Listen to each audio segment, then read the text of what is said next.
In this video, I'm going to show you how to redo in Elementor. To begin, open your Elementor editor. Redoing actions in Elementor is quite simple, and there are two methods you can use. Let's take an example. Suppose I select a text box and delete all the text inside it. At this point, I use the undo shortcut to bring the text back.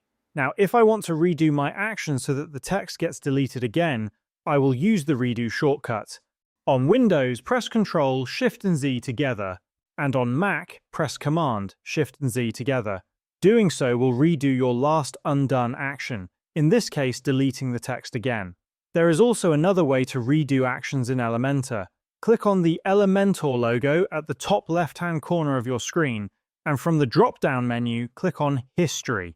This opens a panel where you can see a complete record of your actions in the current editing session. For example, if in the third last action my text was normal, in the second last action it was deleted, and in the most recent action it was undone, then selecting the second last action will redo the deletion. In other words, by carefully selecting the action in the history panel that corresponds to your desired state, you can redo any action you previously undid. Once you're satisfied with your edits, don't forget to click Publish at the top right-hand corner of the screen to save your changes. Using these methods, you can redo any action in Elementor easily.